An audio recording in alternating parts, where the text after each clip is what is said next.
Irvan, it's an absolute pleasure to have you on the podcast there. How you doing? I'm doing great, Adam, and yourself. And it's my pleasure as well to be here with you today. Yeah, no, you're really welcome, and I'm really grateful to be able to do this for you. And yeah, I'm really good, thank you. And I just kind of thought, like, I would introduce you because I first saw like your content on somebody shared me a video that you did. It was a compilation of your videos on BuzzFeed, which they Yes, put out, yes, yes. and you talked about like the mindset, energy, paradigms, the human experience, and it just really clicked to me, and I was like, oh my gosh, this is amazing. And you've got lots of experience in many different areas. You know, how did you kind of get into this? Like your kind of background, your kind of story? Okay, well, basically, I'll start with where I am and what length of Yeah. time I've been in this plane, in this dimension. I was born in 1947, right after World War II, and one of the baby boomers. I'll be 74 in October. I'm 73 presently. And I had coming up, I had some profound things happen to me that I didn't understand. It was the family, seeing my family dissolve, from a young age. And those things kind of affected me greatly. And I would go into those points because I didn't have mommy and daddy there with me that I could lean on. So I started going into this space where I started reaching out, and I guess I was reaching out spiritually. I didn't really know at the time, but I would try and find my resolve in my imagination, and that kind of I guess it planted a seed in me. And then later on, I served during Vietnam from 1960, well, during the Vietnam era from 68 to 71. And when I came out, something so profound happened to me that I didn't understand. I was very ambitious. And we had went, I had started up a company called Ebony Triangles. We were dealing with music management and managing the teams. I had actually preceded, people like Jay-Z and Puff Daddy, Sean Puffy Combs, who are doing great in the business now. Master P, I preceded them by about 10 years at least. And I was looking for what I was doing to really, really succeed. And we were living in Michigan. I was living in Michigan at the time. And something prompted me to go to, and it's funny how your intuition works. Why did I go to Baltimore? But we went from Michigan to Baltimore to look for doing some engagements for 3 groups that I was managing. And I came across this gentleman down there at a get together who actually approached me, and he turned out he was a minister, and he introduced himself as being a prophet, which I didn't know him, so I had no clue. He wanted to get together with me to share some things with me. And I was very busy during that time, but out of courtesy, something prompted me, intuition or whatever it was. And I met him for an engagement, for a lunch engagement. And he went immediately into a vision that he said he had saw of me. And he spent about 5 hours. And I think that point right there changed a lot in me because it left me with a perspective. Now, I didn't know how to take this guy. I thought this gentleman, had lost, I thought he had lost, his cob. I thought it was something I had never experienced before, and I didn't really know how to take it. But I was courteous and I stayed with it. But when he started to tell me about things that only I knew about, things that I was actually experiencing back in Michigan, this guy did not know me. And that tweaked my interest. And that's what really locked me in to say, okay, who is this guy? Who is he? What is he talking about? And he told me some very profound things. He was telling me how I was going to have a tremendous effect on thousands and thousands of people's lives. He saw me speaking before mass audiences. And it just dawned on me 2 months ago that, excuse me, there's a, No, it's absolutely it'll fine. stop in a It's minute. fine. It's okay. I should have turned it off. Yeah, it's okay. No, don't worry. It's fine. Okay. It's absolutely fine. Okay. Oh no, I don't have to do it. It's good. It's I don't even know Yeah, who it is. yeah, Here, let me just turn it off. yeah. No, it's cool. No, don't worry. Okay, good. No, it's Okay, fine. but anyway, he began to tell me about things. That, He began to express things to me like I was going to have a profound effect upon thousands and thousands of people's lives. And I mean, he lost me there because I had no basis to go that on. We go by um, things we're familiar with, analogies, and I had nothing to correlate to that. I guess you would say how to correlate. I had nothing to correlate to what he was telling me in my life at that time. You know, I wasn't a speaker. I was very introvert. It's like, what is this guy talking about? And he said that you're going to have a profound effect upon thousands and thousands of people's lives. Now, when I look forward to now, I shoot forward to, some 46, 47 years later. Um, and what my spiritual granddaughter actually got me to begin to do, speaking on media, I came to realize, and she actually got me to start this in March of 2020. It took me like 2 months ago. This is what we're in May now. I think it was in is either April or March of this year, 2021, that I came to the realization, wait a minute, I am speaking before mass audiences of people. Because in my mind, when you say speaking before mass audiences of people, I'm thinking about going on a stage, on a podium with the podium and with a microphone and speaking before live people. That's the only thing I had to relate to in my coming up. And I'd never done anything on social media before. I mean, I didn't even do Facebook. And it dawned on me, look, wait a minute, you are speaking before mass audiences, and you're speaking to more people than you ever could have realized uh, speaking on a stage. In front of people, you might have gotten a few people there, whatever. Like you go to a church and, you do a podium, which I have done that back in the 80s. I have, spoken in churches. I was ordained in the ministry back in 85.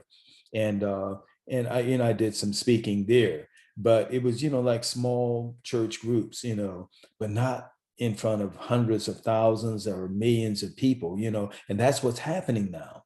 We had one post we put up in January that has already had 1.5 million views on the TikTok channel. So it just blows my mind. And right now we're in our numbers, we're at something like, and I only worked it in 2020 from March until May. And then I stopped because I got busy. Had an auto detail company, and we got busy going into the warmer months. So I stopped, and my little granddaughter stayed on me for that whole period until January. She got me back involved with it again of this year, 2021. So that's all the time I have involved in this. And right now we're sitting at 145,000 followers plus on TikTok. And we have 13 posts up on Instagram. We have like 4,800 plus followers there as well. So it's like, man, and people are telling me, and it's the only thing I have to go by, people are telling me, man, that's phenomenal, and I have nothing to relate it to. I just do what I do, and she was the one that encouraged me to do this. She said, Grandpa, all of those wise words that you've been speaking to me all these years, so you need to do a TikTok. And so there I was. But anyway, let's go back to this gentleman. He was telling me I was going to have a profound effect upon thousands and thousands of people's lives. And he went into a full rendition of that. And because he was sharing a vision that he supposedly had about me. And he said that he said that the thing that you're on right now, when he began to mess with my dream, which was getting my groups out there and becoming successful, because I had a total different vision for myself at that point. He said the thing you're working on now is not going to succeed. That's like sticking a pin in my side. It's like, oh no, don't mess with that. And then he also said that one of the people with me, we were dating, and it was her mother that knew this gentleman from, I guess, her mother's travels when she was younger. And that was how I ended up in this social event with this guy. And but anyway, he said that this young lady is not the one for you. He said that eventually, he said, much later on in life, he said, the love of your life is going to come into your life and give you more love than you can ever receive. Now, he said much later on, and he kept using that inference all the time. He said, much later on, these things are going to happen. He said, much later on, you're going to become successful, greater than anything you ever imagined. Now, right now, I'm seeing things happening around me, and I've gotten out of the, I guess I've gotten over, it's not really a shock, but it's just the perplexion of what's going on. I'm perplexed, but now I'm just starting to flow in it. And I'm starting to meet people, like yourself, and you have a very interesting profile too. You have something that you're going to grow to proportions like you can't imagine. And what's happened with all the when everything happened, the fruition happened of what he told me. He said that one of the last things he said that Satan is going to come at you to steal your life. He said, but don't be concerned about it. He said, someone has interceded for you in prayer. Now, I didn't know how to take that. He said, but when the word goes forth, Satan comes immediately to kill, steal, and destroy, to cut it off. And I had no clue as to what he was talking about. But somewhere in the neighborhood of 2 to 3 weeks later, we were back in Michigan, and someone was driving my car and I was in the backseat asleep. And we got pulled over. The guy got pulled over for speeding that was driving my car. And in the ensuing incident that happened, and I don't even know how it happened or why it happened or whatever. Why did they key in on me? But I ended up being the only one injured. As a matter of fact, I was shot 3 times point blank in the head, and I was the only one injured. I was the only one arrested, and was held in jail for like 3 weeks. And now that I think about it, since I talked to you the first time when we had our interview, it kind of dawned on me that possibly the reason that I was held in jail for 3 weeks, they were trying to cover up because they never did admit to shooting me. I was sewn up. I had one side of my head was completely open up, and I had to be sewn up. And I was sewn up with no anesthetics. And I talked to the doctor the whole time through, and he kept asking me, did it hurt? I never had a bit of pain from it. So these things happening, and as I reflected on these things as I went along from that point in time, but going back to them holding me in jail for 3 weeks, now that I look at it, because I remember when I was released, I remember it was a large group of officers that had come together where I had to go and reclaim, my items that they had, that taken from me when they arrested me, and they were just standing there in awe. And I think that because I never had any treatment for these wounds, they were just sewn up and then taken to jail. And I think they had thought that I would possibly die again because they had pronounced me dead on the scene. But I came to probably, and I think I came to probably like an hour or so later, but I didn't just come to, Adam. This is what really got me on this journey. When I stirred, it was like I felt myself, at the last moment falling to the ground, and it was snow covered in Michigan, February. It was snow covered. This happened February 13th of 1975. And I remember falling to the ground, and I remember everything was moving in slow motion. And I remember falling to the ground, and I went out before I ever hit the ground. I don't remember ever hitting the ground. I was gone. But I remember when I came to, I remember this light. When I came to, all I could see was this light, this brilliant light, more brilliant than anything I've ever seen. And I'm not crazy, I'm just trying to explain there was something going on there that was beyond me. And this light basically lifted me up. I felt it. I felt the sensation of being lifted up in this light. There was an energy beyond me. It was like a super energy. It just raised me up. And then once I got to the erect point, the light faded and everything started to come back into view. How do you explain that? But that's what's gotten me on this journey. So I just want to say that to let people know that I'm not pretending here. This is no plaything for me. I have earnestly been seeking, what was this?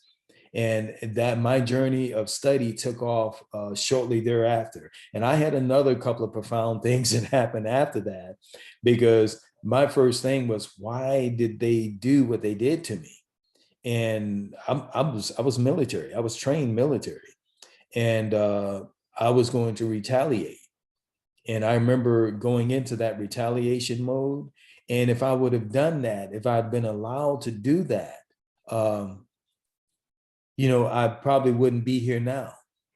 But I was willing to give it up at that point. And I guess you call that pride or whatever. And there was no fear whatsoever. And I was going to take a lot of lives. I was actually going to go to their barracks and do what I was going to do. But I remember when I laid down to give it up, and I wouldn't say that I was ever religious, but however, I had this profound thing inside me. I've always known that there's a creator. And I mean, from yoga and so on and so forth, there was something had connected with me. And I believe that this thing had not just connected with, I think it had followed me from the time I was a child all the way up. Because I remember my grandmother praying over me when I was a little kid, and she had always wanted a boy. And all she had was my mother and 3 aunts. And my mother told me many, many years later that my grandmother had taken me to be that son that she had always wanted, because I was the firstborn male on my mother's side. And I remember the prayers, the vivid prayers that she was praying over me when I was a kid. Matter of fact, it would scare me when she would start praying. And anytime she would start crying, oh, that really scared me, because, she would always get these little switches, she would wind them up. And she stayed on me. She stayed on me like, I don't know what, anything it seemed like I wanted to do wrong, my grandmother was wearing me out. And she put that something in me from the time I was a child. And she passed away, unfortunately, in 1967, the year before I went into the military. And I didn't find out about it until about 6-7 months after I was in the military in 68. And I found out through some of the other relatives, because my family had separated, and I had actually been sent to live with my father at that time. So I was away from my mother's side. So I missed her funeral. And I remember how that affected me too. I remember I got really emotional about that. I cried, because even though she had put that fear of God into me, I guess you would say, I knew she loved me very deeply. And I loved her the same. I loved her the same on that. So something had happened there, that bond. And when this gentleman told me in 75, this, don't be concerned about Satan coming at you. He said, someone has interceded for you in prayer. I knew immediately who it was. And keep in mind, that was in 1975, and she passed in 1967. So with all these things, that I pieced together, I become to understand when Bob Proctor was teaching us that we live on 3 planes of existence. Number 1, we're a spiritual being or an energy being. Number 2, we possess an intellect. Number 3, we live in a physical body.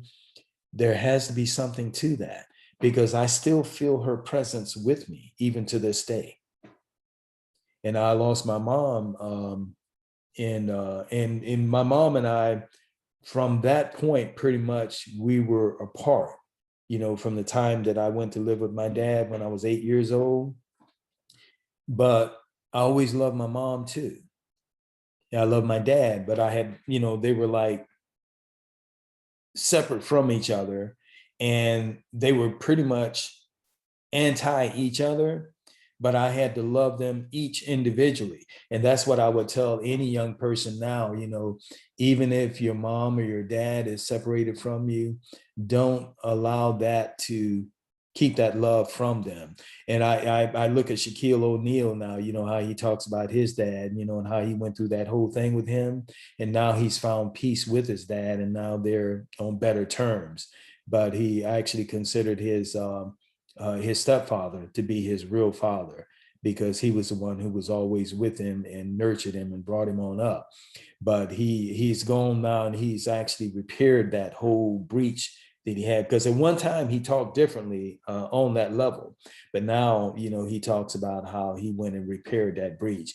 And I would always tell anyone to repair those breaches if you have those breaches, because there's a scripture in the Bible that goes to honor your mother and your father, that your days may be long upon the earth which the Lord thy God giveth thee. And I come from an aspect of dealing both. And when I began my searching of the reasoning behind this, I started off in the scriptures. There was a hungering in me to get a Bible. And 78, about 3 years later, I got that deep hunger for the word, for the scriptures. And it's like that intuition, something comes from the inside. And it led me to this Bible bookstore in Atlanta. It's on the space where the World Congress Center is now in Atlanta, Georgia. And I met this other gentleman, and he meets me at the door that owned the bookstore. And he said, "Oh my God." He said, "Young man," he said, "do you have time?" He said, "I had a vision on you." He said, "I have to give you this vision."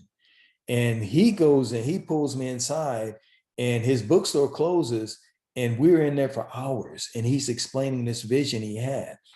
And it right in line with the first one that I got, but only it goes into more depth.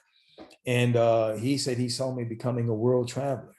And you know, he went into that same thing, that you're going to have a tremendous effect upon thousands and thousands of people's lives. And he said, I don't use this term loosely.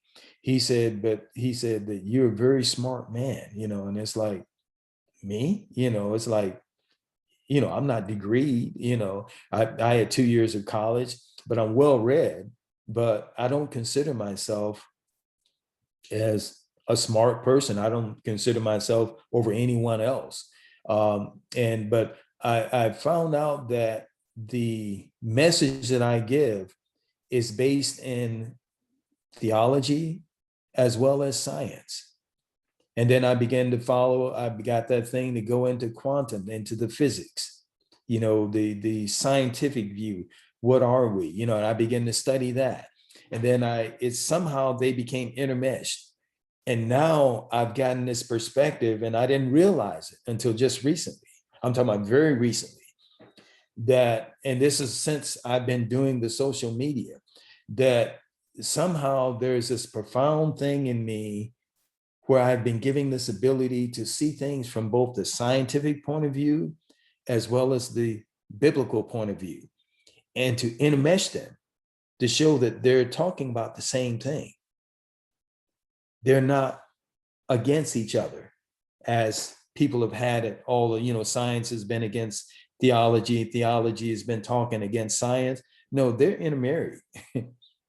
Everything is a part of the whole thing. And this is the perspective that I come from.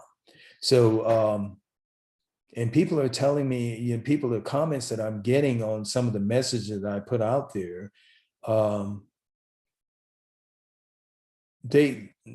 it's profound. That's all I can say. It's profound, because I'm just giving the message from the perspective that I see it from. And I didn't know that it was affecting people the way it was. And it says, out of the mouth of babes, out of my little granddaughter, she said, "Grandpa, you know those wise words you've been talking to me?" She said, "They're real." She said, "I just took a class in psychology, you know, at University of Florida." And she said that I'm studying all of these different minds. And she said, "Your mind is just so phenomenal." She said, "You need to do a TikTok." I said, "A TikTok?" You know, all I can do when she said TikTok, because we actually communicate, or we actually learn in images. You know, that's why there were hieroglyphics on the walls in the pyramids. That's why there paintings on the wall, the caves of North American Indians. You go down into the Aztecs and the Mayan civilizations, what's left of it, you have all of these images that are put up. So we learn by images. And what we do is we attach words to these images to conjure up the images. For instance, if I say Adam, I said, where do you live, Adam? What's the first thing comes to your mind? Does a picture come up of where you live? Can you see your place? Mm, Right, yeah. right. We learn in images. And it said in the word, it says, God said, let us create man in our image and in our likeness. So there it is. An image is a derivative word of imagination. That's why I say imagination is so powerful. And we've got to utilize our imagination. That's the way we create our world. And I profoundly believe now that we do create our world. And anytime we find ourselves in a situation, I remember Kevin Trudeau saying, he was a gentleman, a writer from Canada, and I studied his work quite a bit. And I remember him profoundly saying one time, he said, let me go back to it. He said so many things. I remember one of the things he said the square root of 1% of the population can change the world. But going back into what I originally wanted to say, he said that if you don't like your life the way it is, just change your thinking. And it's like, huh? It's like I had to do a retake on that. What did he just say? He said, if you don't like your life the way it is, just change your thinking. He was saying that your thinking creates your life. Your imagination creates your life. And what he put me on a journey to is understanding, and Bob brought it out so profoundly, Bob Proctor, he brought it out so profoundly. He said that we have to learn to be accountable for everything that's happening in our life. All we have to do is trace back our thinking, whether we got our thinking as a reaction or a response. And he also taught that about also. He said, anytime you react to something, he said, you lose. He said, when you respond, you win. And then he asked, what is the difference between responding and reacting? He said, Bob Proctor said he asked a little 9-year-old girl in one of the classes he was doing for youth. He asked a class of young people, and he said this little 9-year-old girl came up with the answers. He said that, well, the difference is when you respond to something, you slow down and you think about it first. You think deeply into it first before you put an action with it. When you react, you just react. And what you're doing is you're causing someone else to cause your emotions to spike at a certain point. And your emotions release chemicals in your body. And it says that everything in the universe vibrates. And it says the highest vibration there is love. That's why they always say God is love. Your various emotions create a vibrational rate, which is the number of waves of the energy that flows per second. We call hertz. We talk electrical. I said everything is part of the same thing. So it creates the hertz in you. And gamma is like almost a straight line. There's so many vibrations within a second on a gamma wave. And then when you go down to the beta and all that, that's when they begin to really loop. And they say the lower vibrations, the slower vibrations are what disintegrates, and the higher ones are ones that create, they construct. So when you begin to learn on that basis, that your emotions are what regulate those vibrations that go out of you. And what they do is they find resonance or frequency with other things in level, and just kind of consider frequency of the different things that you want to vibrate on. Say, for instance, you want a new house and you see this house first, and then you see yourself in that house, and you bring it to you right now at this moment, because all we can control is that one moment that we're in. We can't project ourselves into the future. The past is already gone. That's a learning experience. but we can't live in the past. You know, they say that insanity, the definition of insanity is doing the same thing today that you did yesterday, but expect a different result tomorrow. It's just not going to happen. So what we have to do is we have to create a new deal. And therein goes one of the posts that I put up about the faculties that we possess.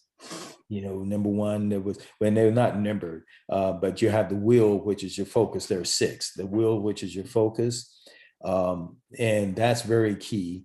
And then you have the imagination, and those two things are very key. The imagination, for instance, when you got ready to start doing the podcast, didn't something come to you? Well, there was an intuition that started first, that came from it, and you felt something, and something said, okay, I need to do this. And you know, there are three questions you always ask yourself, you know, when you get this information in. It says, okay, how can I use this? How can I use this? How can I proceed on this? How can I use this? The how. And then you ask yourself, why must I use this? Why must I do this? You have a reasoning for doing this, because I can see where you are and that you are very connected with it. And then the last question is, when will I do it? You have to have a starting point. But then when you put yourself in the when, your goal is always now. It has to be right now.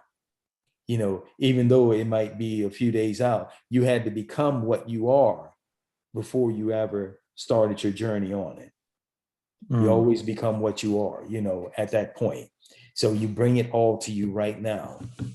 And then everything, Steve Jobs said that you always have to start from that future moment. You start and you put yourself in that moment. You envision something. You had the cell phone. Smartphones were already out there. And they had satellites in the sky, but everybody was using landlines and underground cables coming from one part of the world to the other. And they had to connect, you know, going across to other countries, and even going across the states, you know, going tower to tower, connecting all along the way. And he said there has to be a better way for this. And now young people coming up, the only thing they've ever known is the iPhone. I remember when there was no phone. But anyway, he said that there's got to be a better way we can connect this. And he said, okay. So what he did is he envisioned himself using this phone. He put that out there in his imagination. Then he put himself in that vision. He envisioned the phone first, and then he put himself in that vision. He projected himself, per se, into that vision. And then he saw himself using this phone. And then he connected the dots, moving backwards to his present moment. So what he did is he put himself presently in that moment using the phone, and everything came clear. And then everything necessary to put that together, because he put that in his imagination, it says like a seed being planted. You plant a seed in the soil, you put water on it, and everything necessary, like it's an acorn, everything necessary to create that oak tree is attracted to it. And so when he did this, everything necessary, the people, they all of a sudden, it seemed as if they were coming out of the thin air. People would approach him, and they began to do it. And then everything began to take shape, and it did. And he locked himself with that focus, with that will, and kept his imagination there. And next thing you know, the iPhone is being used all over the world now. That was his vision. Henry Ford had that same vision. It's incredible. Yeah. It's so incredible. Like, you know, what you mentioned there with, like, you know, planting the seed, connecting the dots, you know, energy, and, you know, doing what you're doing now, and then kind of seeing where you're kind of going, you know, in the future, and planting that image there.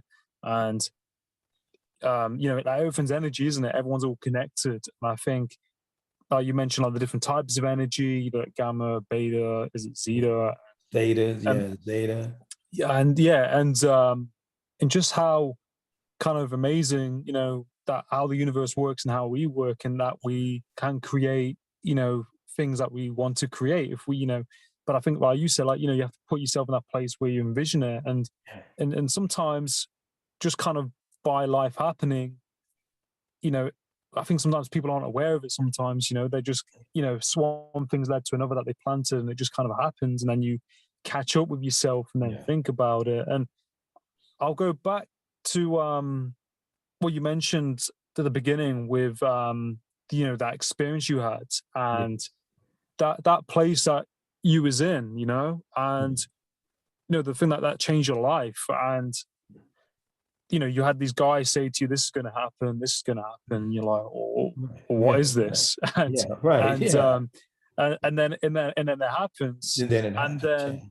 Yeah. then like when you said like, you know, you was out of it and then you came back, you know, what an experience. I mean, that, you know, is probably one of the most kind of eye-opening, incredible experiences someone's had that I've heard, you know, like yours. Right. And to go through that, to come out the other end, you know, is a miracle. That is Yeah. a miracle, and you don't really hear about that happening. Right. And Mm. it's, you know, there was something there, and then you've been on this journey ever since that happened, kind of like, you know, connecting the dots, figuring out what is this, and then you know, it's ultimately going to make you question things, isn't it? You know, it's kind of I can kind of relate to that, similar to, you know, experience that I had, which I told you about. And Yeah. you know, it makes you do it when something happens, you know, quite big. It does make you think, and you think there's It something does. more here, something, Right. there's something that we can't see, but you kind of know is there. And I think when you mentioned, like, you know, you feel the presence of your grandma or your grandmother, and you know, you're tapping more into that. And I think it's really, you know, remarkable, you know, what you're doing with your experience and your journey, and what you're doing now. And it's like, you know, when I saw your video, it just, you know, really, really powerful, really resonated with me. It made me really think. And I was like, I, it just clicked to me. And, you know, you can see probably why thousands and thousands of more people really click with it as well. And I think in such a time where there's been so much stress, anxiety, uncertainty, people are looking for that. I think people are looking for, would say is the right word, guidance. Um, you know, especially in the early stages of the pandemic, you know, around the time you post the video, I just think, I think it's amazing, you know, that you survived that experience. And you know, you know, was also a veteran as well, and you know, survived that, and you know, you come through these situations. And I think, like, you know, you said you've got this, you've had this deep ambition, you know, to do well and drive. And you know, I just really commend you. You know, I'm really grateful for all that you're doing. I think it's amazing. And I think it is amazing. Like when you think about the universe and you think about energy and people and the sequence of events, um, it is amazing. And I think it's all one kind of big process, isn't it? That we're all kind of learning and growing, um, kind of together, really. It is. Yes. And that's what it is, because the thing that I have found out, Adam, is that everything is a part of that oneness, that one. There is an all in all. There's an all in one. And we're a part of that whole thing. We're part of the universe, is what I found out. Um, One thing I realized too is I had another incident that happened in 81. That's when I made a commitment to Christ, you know, to spirituality, because I realized that, and it wasn't, I won't, I don't like to use religion. I don't like to use the word religion, but Yeah, spirituality. But I know that there is a being, there's an essence, and I call this essence Christ. He's in all of us. It's a part of all of us. It's that inner thing, that thing that we're, in other words, in life, we're both the observer and the participant. In our physicality, we're participating in the world events, but also there's a part in us that is observing all of this also. And from that point of observation, that thing that is there that's observing is awareness. And that's why I believe what's happening now in our world right now, in our three-dimensional world, our awareness is what's expanding. That thing that we truly are. That's that energy, that source that we look from. That's that thing that we cannot see into, because that's the point that we see from. That is who we truly are, our consciousness. We're actually consciousness, I believe. And that we have no beginning, have no ending. And I have to say that, Adam. And one of the things I didn't mention, I think, but I'm gonna mention it now. When the wound that actually opened up my head hit me right here, and it opened up. When you see me, you'll see the lines, because it's still there, and it opened up, and that opened up the whole side of my head. And I remember this ringing sensation that I felt. It was like my head, it felt like a bell. It was a ringing in my head. And once once they released me from jail, I went to a doctor, and he told me that there was no exit wound for that. And he took x-rays. This was later on in 75. It was just maybe like a couple of months later. He did x-rays, but at that time, our x-ray machines were not as elaborate as they are now. And he couldn't find, any bullet or whatever at that point. But however, what's happened, if you see right here on the very front of my head, you see there's a little lump. I believe that's that bullet. Because it's come up, it's been there for probably like the last 15, 20 years. That's where it sits. I believe it sits right there. That's just how amazing the Creator is. But that's the actual proof of what I'm saying, that he's actually dead. But I've never had a bit of pain. Never had a bit of pain from it. But it's still there. And you'll see it. Everybody keeps asking me, what is that? I've never been injured in the head. That was the only injury I've ever had to my head. And you see it right there. It's a little lump right there. Yeah. I believe that is that bullet. And they shot me with and one thing I knew, I served in the military, so I was aware of calibers of bullets, because ballistics. I was trained on quite a few weapons. And I used to carry a weapon, later in life, thinking I was protecting myself, until I came to a realization when I made my call to Christ in 81. I threw away my guns. I remember I was in New Orleans, and I remember I drove to this bridge one night, and I made a commitment, and I didn't just throw away the guns. I said, Lord, I realize now who's been protecting me. It hadn't been these, it's been you. From the time I was a little kid, splashing in these sinkholes, they call them in Florida. Florida is underlined with aqueducts that go from the Gulf of Mexico across to the Atlantic Ocean. And there are ponds that are created on these, and they've had people who've drowned in these ponds, and they found their bodies out in the ocean. So, and we were splashing around 4 and 5 years old with inner tubes in these. And of course, they've always had alligators. I don't know if you're familiar with alligators. I've been to Florida a few years back. Yeah. So they've always had, like, they had that man, he lost his child to an alligator on vacation in Wisconsin. It was, I think it made international news. And so they're prevalent all over the place, and they have deaths every year from alligators. And they were actually a protected species. So there are millions of them all over the place, and they're migrated all up in the Carolinas, all the way across to Louisiana and to Texas. But they were everywhere. And we were swimming in this pond, and of course they always had snakes. Oh my I'm 4 and 5 gosh. years old splashing in this. And so when I reflected back on all that, I said, Lord, I realize now who's been protecting me all my life. It hadn't been these guns. It's been you. And it was his prayers of my grandmother. So I made my commitment, and I threw them away. And do you know that because I've done that, that he has actually had, I've actually felt his protection on me. And I've Mm. actually had some experiences. I've been in tornadic storms where Mm. nothing has happened.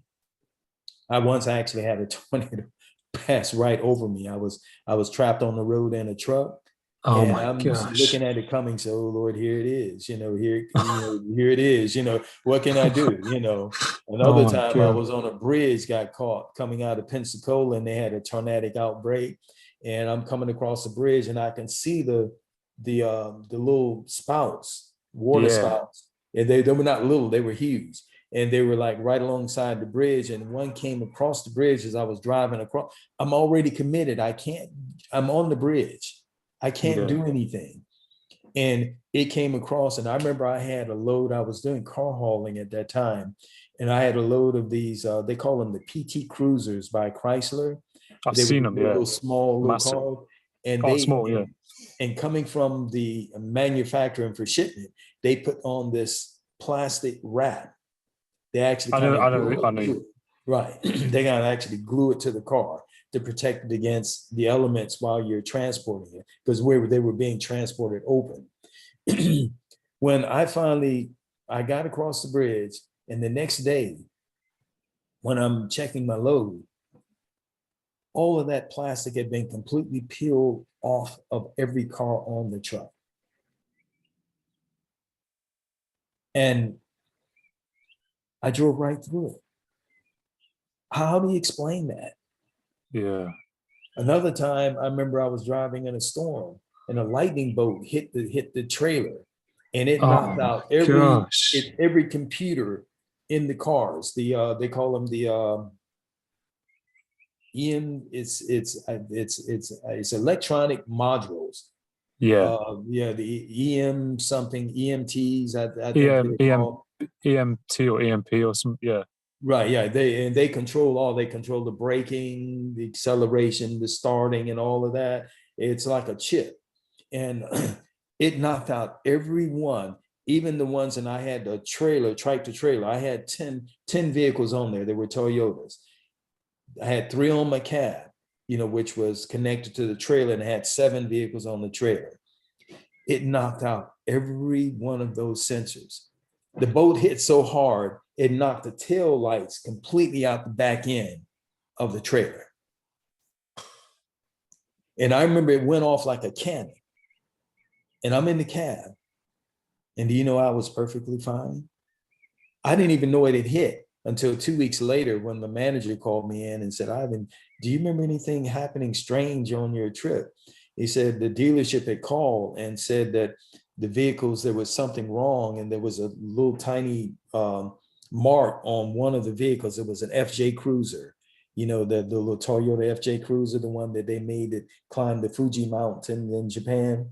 Uh, anyway, they had like a little mark on one. It was like a little black mark on one of them. And they said that the boat, when the technicians finally went to the dealership and checked it out, they said that evidently it entered that.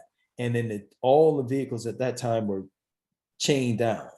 Mm. Now they use soft ties, where they strap them over the tires. But then we would actually hook the chains to the underbody. They had like a little hole on the underbody that you would chain them down.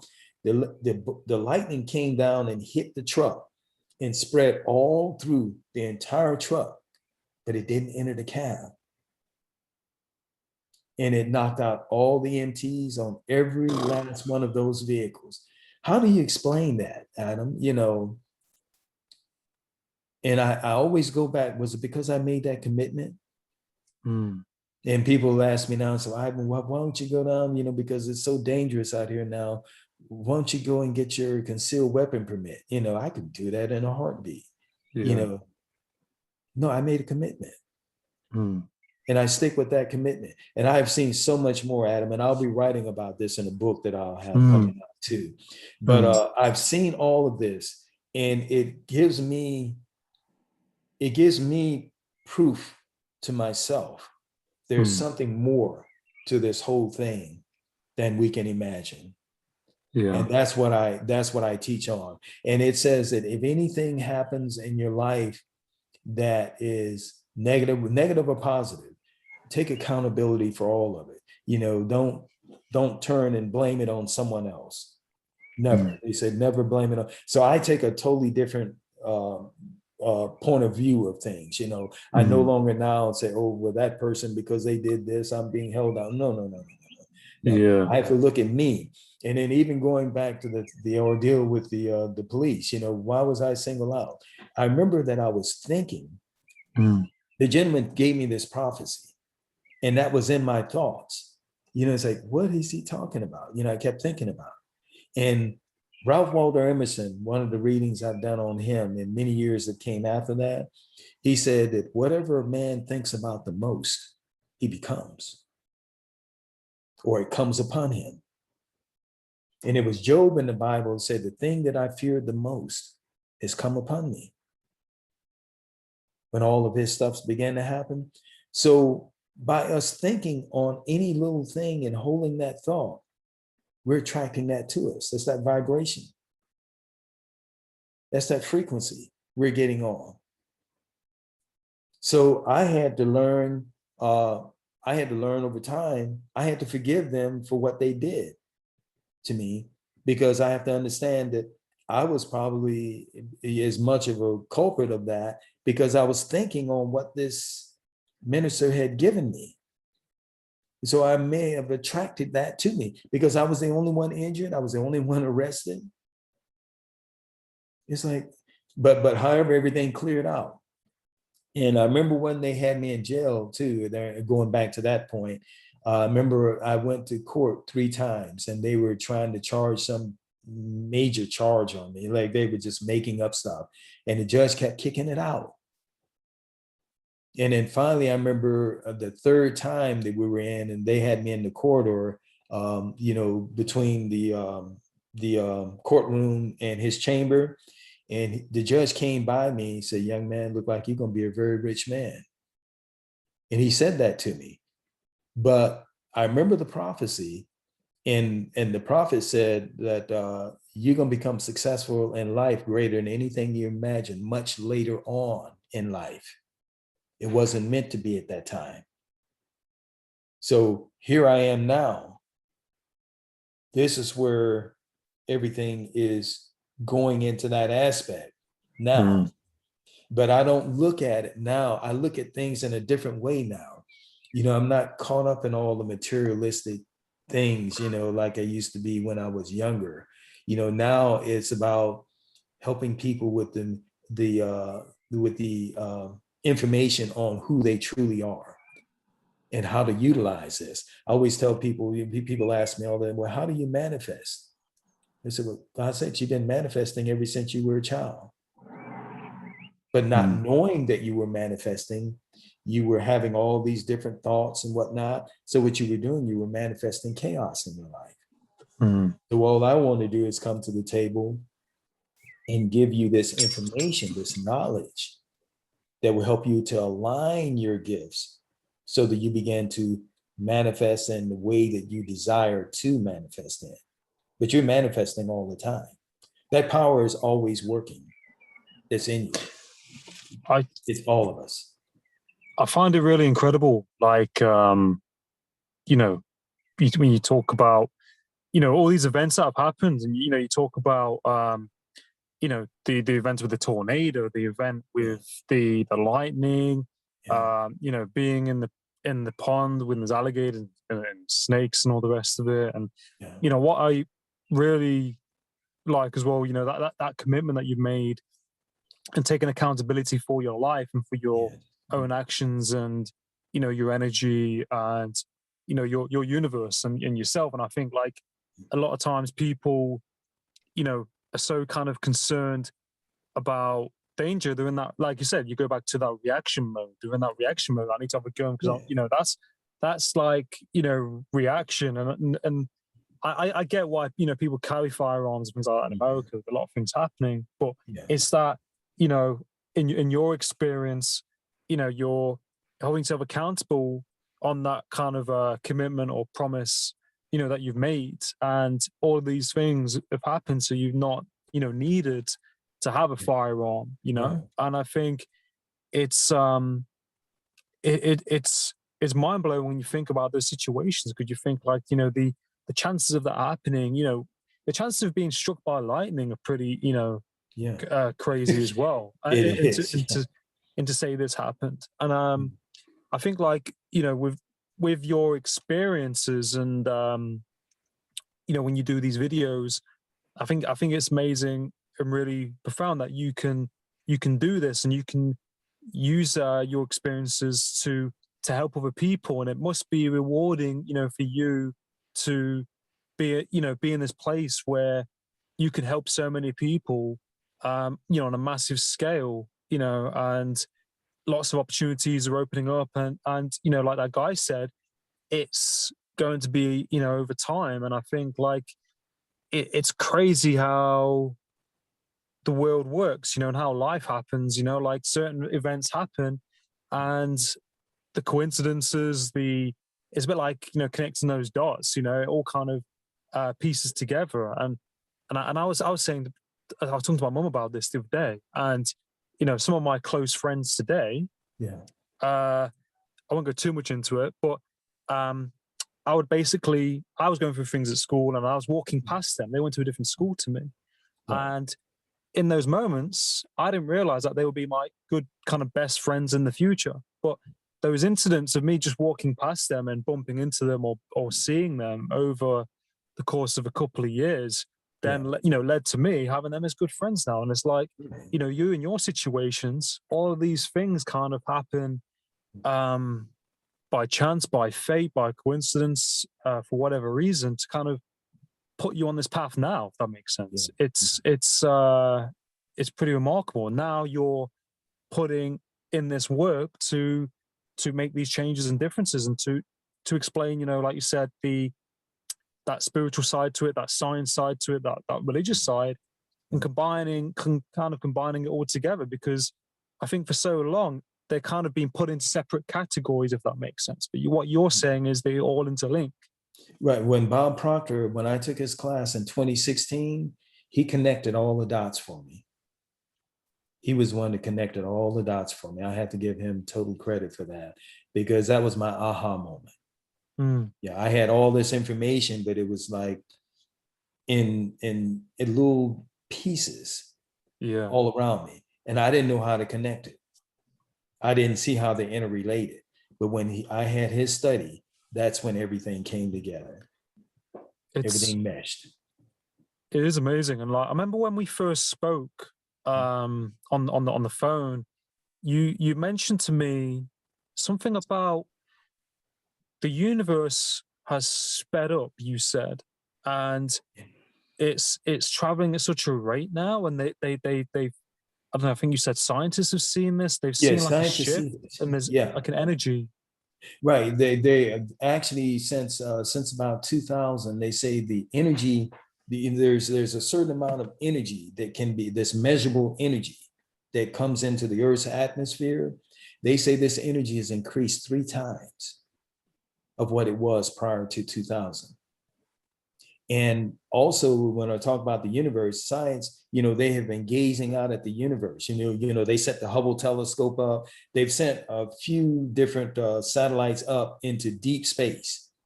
They're exploring and sending back information.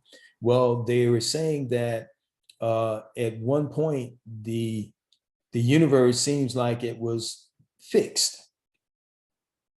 And now they're saying now that they're getting information back that the universe is actually expanding further and further the more they look at it, and that it is actually speeding up beyond the speed they thought. They thought it was increasing at the speed of light.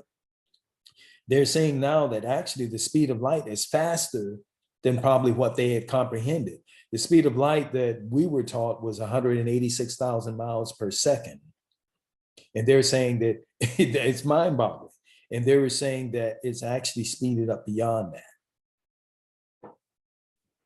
So it's amazing, what's It's going on. And I think it's based on our awareness as mm, we observe it, as a point of an observer, yeah, yeah, as we observe it. And they talk about the wave and the particle in quantum physics.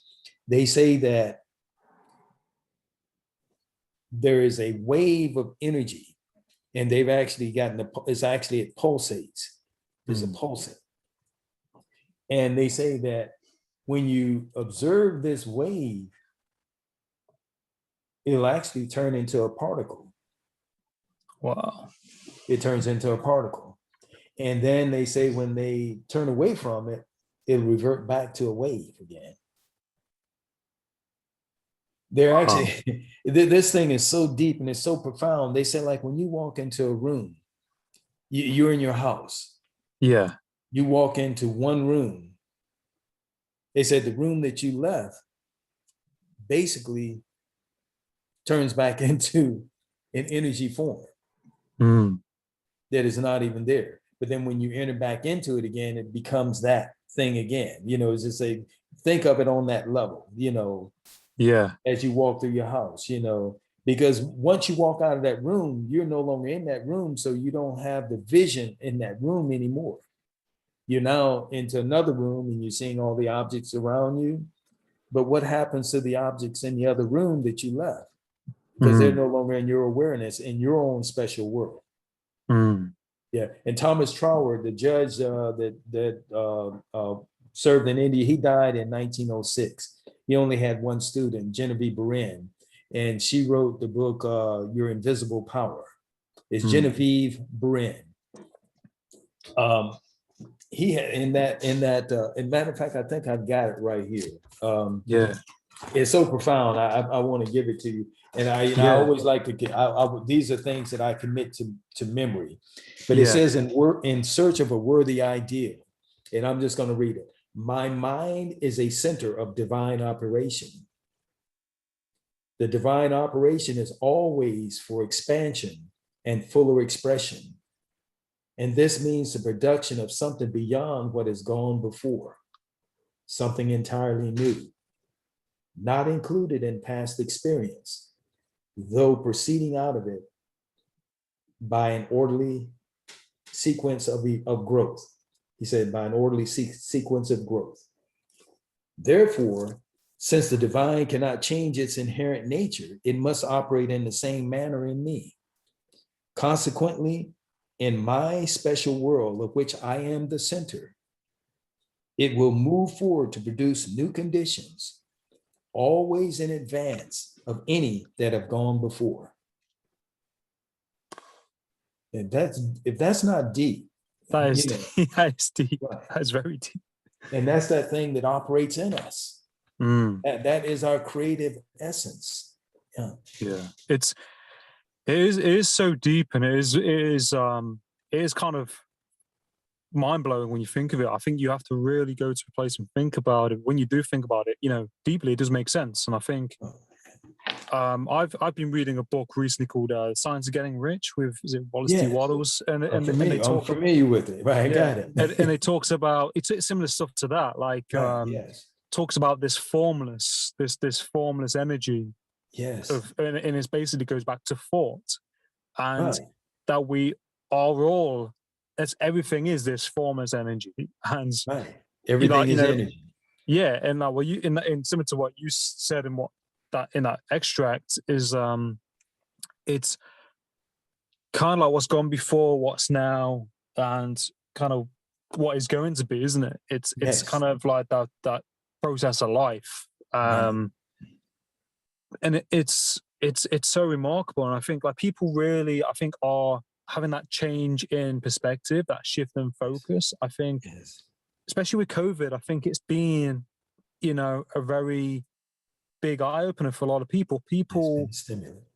Yeah, and people say, that we're going to go back to normal. You can't really go back to what was. It's a new normal. Yeah, a new normal, and it's people are thinking differently. People have, like you said, that consciousness. People, being forced to, like I said, energy and consciousness. It's a bit. Thinking of it now, it's a bit like pushing like a ball underwater, isn't it? It's there. You can't.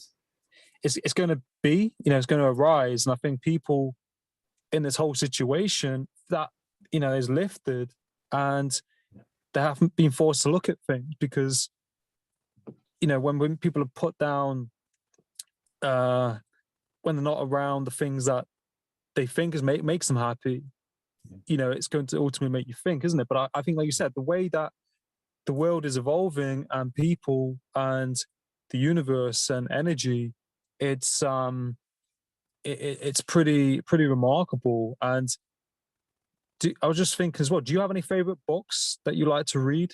You probably read many, but is I any? read a series of books, and I have like oh my God, I probably have probably about 7 different Bibles around here, different aspects of Yeah. the Bible. I have one that's directly from Hebrew to English. Mm, I have one from the Greek perspective, and then I have various study Bibles. I got one recently, was Tony. The last one I just bought a few months ago was by Tony Evans. This minister by his name Tony Evans, and yeah. he wrote a unique study Bible. I have a couple of study Bibles, and then I have a lot of accordances. To actually go in and break the Bible down into very simplistic. Mm, And then I have books that I've read on that journey of Christ before, his first 29 years, that journey from the time he was an infant right on up to, because there were writings on that as well. And but right now, one I have before me is by Genevieve Berin, Your Invisible mm, Power. yeah. Yeah, I have that one that I have right here, and I've got a whole slew of them right here in front of me. Another one is uh, James Allen, Yeah. such a profound book dealing with the mental acuity, how we need to look at our mind and the way that we cultivate our mind. Whatever we cultivate in our mind is going to come forth, Mm, be it good or bad. Right. definitely. Whatever, And like, and that's why I say, why I had to search myself back, and just recently I began to think, so wait a minute, he gave me that prophecy and I didn't know how to take it, but I was pondering on it. I mm, was thinking about it, thinking about it. And it stayed in my mind because I didn't understand where he was coming from or whatever. And then I saw it take shape. It took shape and it caught me completely off guard. I mean, mm, I'm in the backseat sleep. I didn't say yeah. anything to these officers. I didn't. I've always been polite, courteous, give them what they want, and Mm, let's get on with life, yeah. And I And remember the last thing I said before I went out was, I said, officer, I said, this doesn't make any sense. And it was at that moment that something happened. That's when the other one that was holding the gun on me yeah. pulled the trigger. And I went out and I didn't know what had happened. And then I came to for a few moments, and then I went out again. And I remember myself falling to the ground and in slow motion. And before I hit Mm, the ground, I was completely gone. Yeah. jeez. So, but I'm good. I'm good. Everything is Yeah. good. I'm here now. And then the other thing too, it's like, this is not something I'm just doing all of a sudden. Like my granddaughter said, she said, Yeah. all those wise words you've been talking to me, ever Yeah. since I was 4.5. And see, I have other people. I've been talking to people, Adam, one on one for Mm, probably 35 years. mm, In all my journeys, everywhere I've been going. There are people all across the country have been asking me, when are you going to start a video conference? I'm mm, talking about going back 35 years ago, mm, because of all these profound things. And it was like a growth of things. And it led to that point, to the point she said, Grandpa, you need to do a TikTok. yeah. Because I was actually thinking in my head ever since I took Bob Proctor's course in 2016, I want to do this. I really want Mm, to teach this in a mass scene. So mm, how am I going to do this? And I was thinking in my head, how am I going to do this? I'm trying to figure it out. I'm trying to figure it out from the yeah. material Yeah. point of view. I said, okay, um, can I rent a hall somewhere? Well, how am I going to get the people? Like, can I send out newsletters or whatever? And all I knew about was mailings, you mail out to people. Mm, Who am I going to mail to? How am I yeah. going to get my audience? It's like, Yeah. how am I going to, if I rent an auditorium, how am I going to fill it up? A room, Yeah. how am I going to fill it up? And then I'd have to get the equipment, which I have the equipment. I've got it all here in my office Mm, now. And mm, I had gotten all the equipment together. and Mm. put everything together, but I didn't know how I was going to do it. And then she Yeah. comes along one day and said, Grandpa, all those wise words you've been talking to me all these years? So Yeah. you need to do a TikTok. Yeah. And I said, TikTok? Yeah. And so then I began to question her, what is the TikTok? Yeah. And then she said, wait, never mind, Grandpa. This is the way she's always with me. She said, no, Yeah. you just talk. And she said, I'll record it, I'll Yeah. produce it, and I'll put it up. I So think I'll I create think the post for you. I think the amazing thing with it is like how, like you can use the technology today to like, spread your message and, Yeah, to do like podcasts like this, yeah, to talk about, your experiences and, you know, put it into, video format, put it out there. And yeah, it's amazing what you can do. And how I think the good thing about TikTok is that the algorithm is very, very good and it goes very out there a lot more.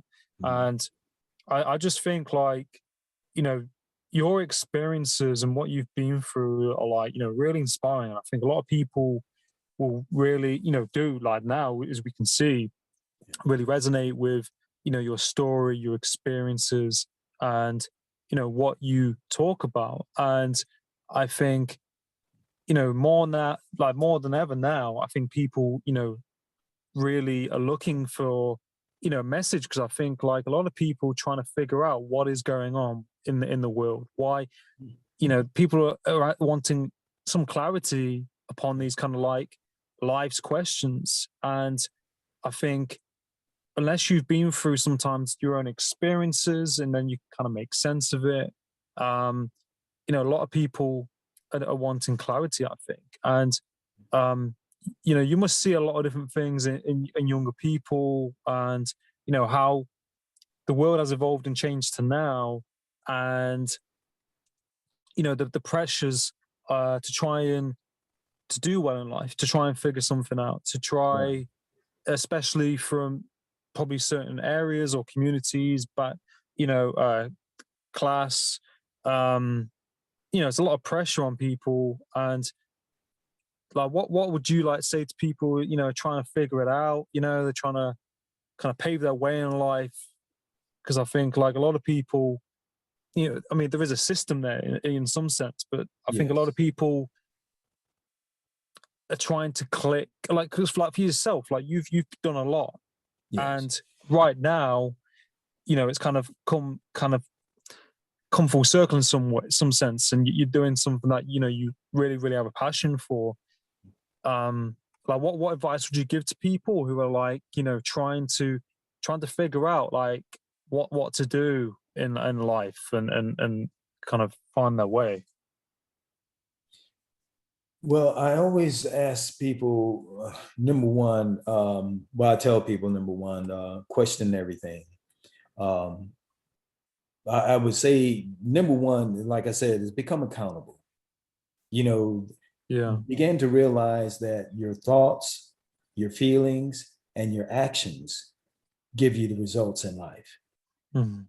Let's start right there. Don't look without. You have to learn to go within because the answer is all in us. When we ask the question, we already have the answer, but it's locked in us. So if we can begin to shut off from going outside and begin to go inside and ask the true questions and become accountable. Stop blaming everybody else for everything that's going on. We need to stop that. We need to go inner perspective and then try to take the attention off of self.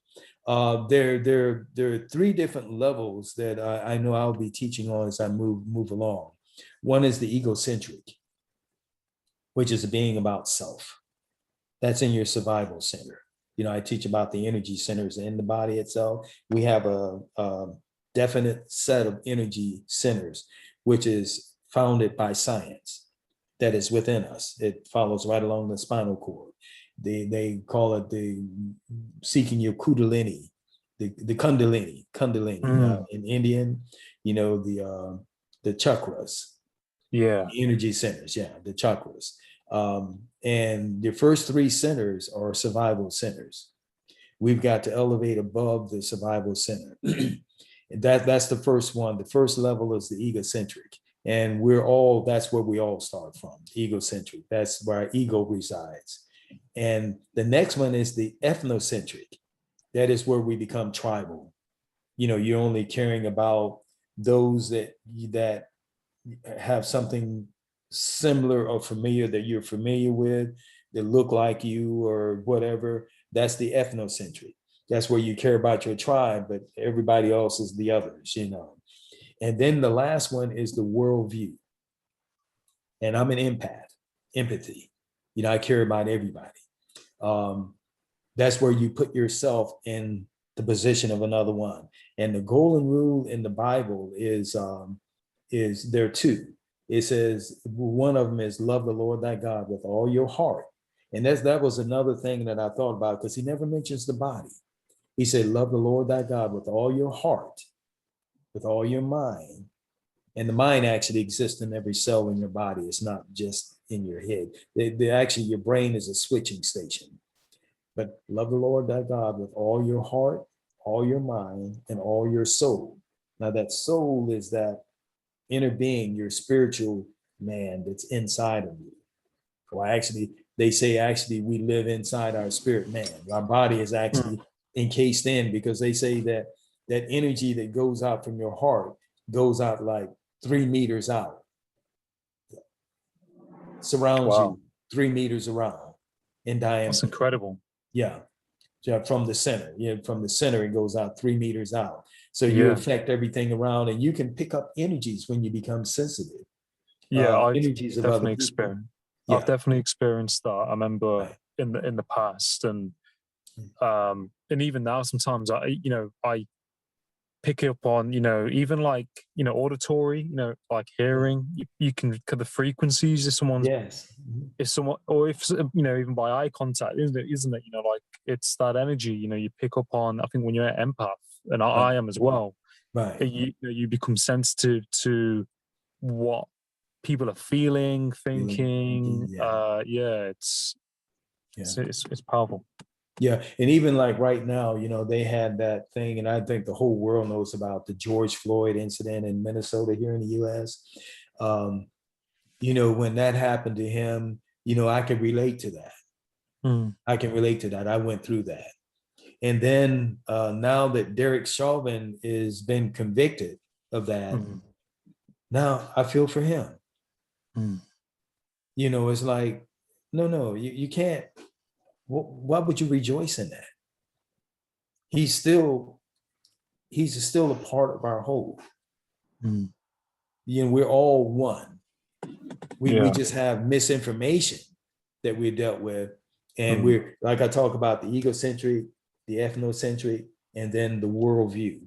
And we all grow from a certain point, but at the same point, we're all a part of that one thing, that one breath that was put in that one person that was named Adam. That breath is what's disseminated itself into all of us.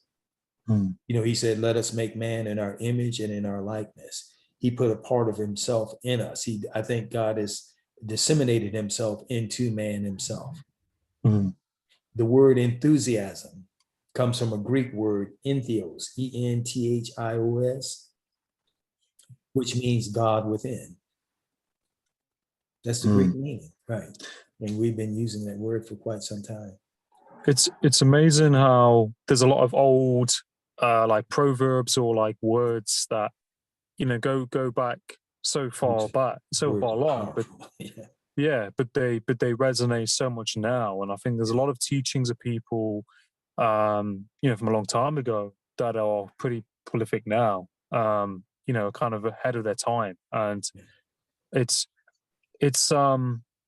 I find the human experience, just amazing, and I think like we're all connected, as you mentioned, and I think we all have our own place in the universe, don't we? We all, everything that happens to us, both good and bad, I think are for a reason. And I think if you're open to learning and growing, then I think you will. And I just think like it's just amazing. It's amazing. What you're doing now, and wanting to make a difference to other people. Because I think a lot of people out there have been through so many different things. So many harsh experiences. Oh, yes. You've been in really bad environments, and you see a lot of successful people today who have come from nothing, come Yes. from hardship. You think of Oprah, Yeah. and it Jay-Z, yeah, Sean Puffy Jay-Z. Combs, Master P. So you Yeah. met those people before they became what they are today. So Yeah, what I you said met earlier. Phyllis Hyman. I met Phyllis Hyman. She's no longer with us, but I met Yeah, her before she became. And I've come across a lot of people. I remember I gave a prophecy. I saw something, because I began to see things, and I can tell people about where they're going. I began to read these energies many years ago. I remember in 1987, I had taken my son to a gymnasium. He was playing basketball. He was a youngster. He was 15 at that time. And I took him up to the University of Florida, not University of Florida, but it was Florida State University in yeah. Tallahassee, where I was born. I was back there from 85 to 89. And I used to take him up there to play at the college campus. And I met this guy, Mitchell Wiggins. He was All American that played at FSU, I've heard of Florida his State name. University. I've heard of Yeah, his name. he played with Houston. He played with the Houston Rockets. And as a matter of fact, I gave him a prophecy on that because I saw it. And I remember I was in the hallway, and he had come out. He was in the gym playing, and everybody was saying, "That's Mitchell." I didn't know who Mitchell Wiggins was because I didn't follow it. But anyway, I was in the hallway, and he came out and was walking down the hall, and they said, "Hey, how you doing?" I said, "Hey, how are you doing?" And we just struck up a conversation. And I told him, and I remember hearing about some of the things that he was going through. Now, I had heard about him, and I heard about some of the things he was going through. And I remember they were saying something about he had always been first string, never coming from the bench. And they had this other player that came in, and what was his name? McGuire. Um, Mitchell was like 6'5" guard. I think And I think I have his beta because I've got a few NBA cards. I okay, swear gotcha. I am. Was he professional? He did well. Oh yeah, Yeah, he was all-star. He was I an I I all-star. think I have. I bought quite a few NBA cards. I started collecting them. I think Right, I saw his card. I'm sure I've got his card. It just right. rings a bell. Sorry. Gotcha. So anyway, I told him, I said, Mitch, I said, look, I said, um, I said, what we have to do, I say, and what he was kind of distraught at that point. Yeah, I remember when I asked him, how you doing? He said, I'm doing okay. And that's what opened up the whole conversation for me. And I said, look, I said, being distraught, why are you distraught? You're making $500,000 a year. People would die to be in your position, to be playing something doing something they love to do. And to be making that kind of money. Now they make a lot more money than that now, but he was making like $500,000. But what had happened, they bought this guard on. His name was McGuire. It was before McGrady. Tracy McGrady came later on, but it was a guy named McGuire. He was like a 6'7" guard. And what they did is they began to play McGuire on first string, and they put him coming off the bench, and it didn't resonate with him. And so I began to talk to him on something opened up inside of me, because it was something coming from within me. I don't even know where it was coming from, to tell you the truth. But anyway, I began to tell him, I said, look, I said, think about this scenario. I said, you have like this all-star front line that comes off the bench, the first string that goes in. Now, the game is a long game. And think about it, you coming off as being the sixth man coming off the bench, and you coming in with all your gifts. I said, you got to come at it being at 110%, not coming in with, oh, I'm coming off second string. I said, with that type of mentality, being a team game, I said, y'all could very well win the championship. You could find yourself in the championship series this next year. And I remember him looking at me. He kind of looked at me kind of perplexed. It's like he said, huh? He had an aha moment, I guess. And I could pick it up because I could feel the energies. And then he finally thanked me, and then he went on. But before he thanked me, I said, but look, I said, do this. I said, stay away from the drugs. And I don't know why I said that. I said, stay away from the drugs. I said, that is your one enemy. I said, be aware of the friends that you hang around with, and you need to really stay away from the drugs. And I gave him that because it was a premonition that came up within me. And then the next year, I was working at a dealership, a car dealership. I eventually became the leasing manager of the dealership, but I was in sales at that time. And I remember the next year they were talking about how they were going to go to the championship, and they ended up playing against Boston for the championship. And ends up that they won two of the games, and in the two games that Houston won, and Boston took it in 6 games. They won four games, and Houston had two, so the series was a 6-game series. And the 2 games that they won, Mitchell was named the most valuable player for Houston, and I mean he played his heart out. And then I was talking to some people about him right after the series ended. It was going into the summer of, and I want to think that was '88, because I met him in '87. It was going into the summer of '88, and I said, "How about that Mitchell Wiggins?" And they said, "Mitchell Wiggins." I said, "Have you heard?" And I said, "Heard what?" And they said, "Well, he tested positive to drugs." Tested positive to drugs, and NBA has banned him from playing. And then I think from there he went back into the CBA, I think it was, and then he ended up playing over in Europe for a while, and then eventually he went back into the pros, but it took like a couple of years, and he was never the same again. But that always stuck out in my head. And I remember I met Artis Gilmore many years. I never had a conversation with him, but I met him at a club that I think that he had something to do with down in Pensacola. Came across him. He was like 7'2" center, played with Chicago, Yeah, Artis yeah. Gilmore, but he was from Pensacola, Florida. Well, no, not Pensacola, Panama City, Florida.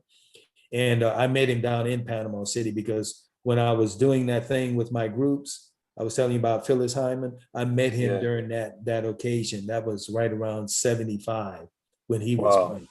So I've met some really, really big figures over time on that. George Gervin was one I met. He played, he ended up with Houston too. uh, but I met him when I was in Ypsilanti, where I grew up, Yeah. Ypsilanti, Michigan, Wow. Ypsilanti, Ann Arbor, Michigan, because he played in Ypsilanti at Eastern. It was Eastern Michigan University. Yeah. Yeah, he played Wow. at Eastern Michigan his high school, well, no, his college basketball. And George, they call him the Iceman, George Gervin. He was Yeah. a high prolific scorer with Houston. I need He's still to around the scene now. Yeah, go ahead. I need to research more into some, like the 70s and 80s basketball, because Yeah, I do have like the cards. I bought a yeah, bunch of cards, and I've got like some of the modern ones now, yeah, and I look at the back and it tells you about the history of them, and I want to do more research. So like when I look over this, I'll do more research on like these players, because I used to play basketball at school and I quite like it now, yeah, and it's so entertaining and really big. But I mean, like, what a time to be around all that, yeah. and the music then as well, and to Mm. be in these clubs and meeting people, and music back then. I mean, gosh, like 70s 80s music, it was where it was at. It was profound period. And I saw that whole scene shift when I was working with it. They were in the disco era. Mm, They had come out of the soul music, which was the Temptations. I grew up on all that. The yeah, Stevie Wonder, he's still here. yeah, Um, but so many of the Temptations, I yeah. think they're all gone, the original group. And Supremes, Diana Ross is still around. Mm, Um, but so many of those people are not even here anymore. But I grew up with that. That mm, was the era that I came up in, and mm, that was all around me. Barry Gordy was the one that I looked to at that yeah, time. He was one who created Motown yeah, with the Temptations. Also, that's where the Jackson Five got their start. yeah, Michael Jackson. Yeah, they yeah. came. He was like a little 10-year-old boy when he got started. And Gosh, Stevie was young too. Stevie was like 12 years old when he started out, performing. it's a lot of pressure, isn't it? With some of Yeah. these people, and I think this is what is a good topic as well. Like, the pressure of people in those roles, and to Yeah. try and hold it all together. Yeah.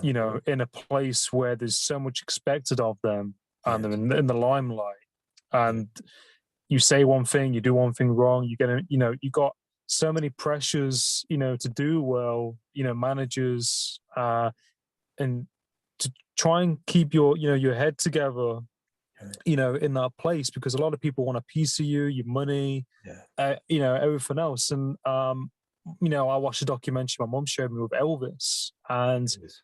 you think like, what a guy he And I'm was, telling you, he was awesome. Yeah. and like his management. I mean, there's a lot to the story, but people taking money. He was just performing, performing, performing. Yeah. But to try and hold it together in that place. And my mum liked, is it Luther Vandross back Yeah. then? Like Luther Vandross. Yeah. Oh, yeah. Oh my It's God. What a talent. Yeah. Yeah, it's amazing. But Yeah. when you sort of think about these people though, and like from your experience, and meeting these people, and seeing people in these positions that are doing really well, it just shows you what, it kind of goes back to what people are capable of creating. It kind of all Yes. goes back to that, doesn't it? That Yes. that energy, putting yourself in that place, Yeah. and doing it. Um, but like, it's been I just want to say, like, it's been an absolute pleasure talking to you, Irvin, and for you sharing your story, your experiences, what you're doing now. And I'm just really, really grateful to, have this moment with you. And, I think it's incredible what you're doing. And I want to say a massive thank you for coming on the podcast, for sharing your experiences, for everything you're doing. Um, and I wish you, all the best in what you're doing. And, I look forward to, to reconnecting with you. And where can people, where people can find you on, like, say, social media, that kind of thing? Yeah. On social media, they can find me at TikTok Yeah. at Irvin, Irvan, Kyler, Kyler. On Instagram, they can find me at the same place, Instagram at Irvin, Irvan, Kyler, Kyler. Facebook, the same way, Mm, Facebook/Irvin Kyler. Also, they can connect with me on the website, which mm, is BeTheRealYouNow.com. BeTheRealYouNow.com. And just going back with one thing, because you were yeah, of asking course. what Yeah. is one thing that I would say to people. The other scripture that I did mention is the first one: love the Lord thy God with all thy heart, all thy mind, and all Yeah. thy soul. Is the thing about empath, being empathetic. Mm, Um, is do unto others as you would have them do unto you. And the one thing that I would give them to, I was just quoting those scriptures, but the one thing that I would say to people, the starting point is to know thyself. In every religion of the world, that is the common theme in all religions of the world. Know thyself. Mm. Get to know yourself. And you can only do that by going within, meditating within on that thing that you truly are, because you're much more than you think you are. And Mm. you have capabilities beyond anything you can imagine. Mm. No, I totally agree with you. And I think that's such a powerful message. And I think, like going back to yourself, what you mentioned, and, we have, all the answers, within us, inside of us. Right. And we have to go back, to ourselves and find ourselves in who we are and what we are.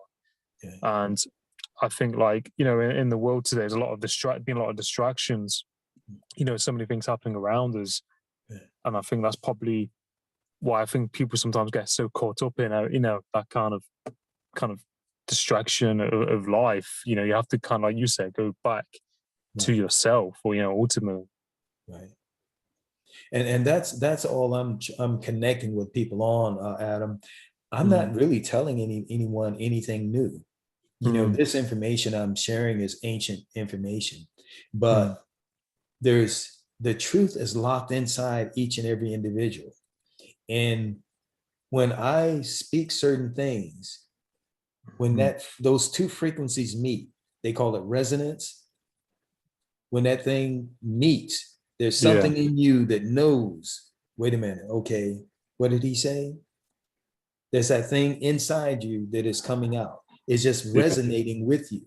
So I just Mm. do the key things that I Yeah. do, the things that I say, I'm just putting out keys, they're Yeah. codes, and it unlocks that thing inside of that person. And now that the person begins to elevate higher and higher. And once you Mm. get that new information, that's a new input, your perception shifts. Mm. Now you begin to see things in a little different way. Right. So that's Mm. basically all I do. I just say the things and it resonates with that truth that's locked in it, because each Mm. one of us carries the truth inside of us. Yeah. Yeah. It's it's so powerful, isn't it? And I Yeah. think I just think it's amazing everything that you're doing, and who you are as a person. I'm just really, grateful for all that you do and all that you are. And how you're sharing your experiences, and wanting to make a difference to other people in the world, which you are. And I think it's tremendous and really inspiring. And I look forward to connecting again with you. But I wish you all the best in your day. I thank you so much, Adam, for having me on with you today. And you just keep doing what you're doing too, because I see great things coming for you. No, Yeah. thank you, Irvin. It really, really Greatness means a is lot. in you. It's in you. You're going to be in a completely different place as you move along on that. I'm overjoyed to be here with you. It's my honor to be here with you today. Thank you so much for inviting me. Okay. No, you're most welcome. I'm really grateful, for everything that you said, and really, really means a lot to me. I'm just really grateful, to have you on, on my path, and me to be on yours as well. Awesome. Awesome. Awesome. All the best. Okay.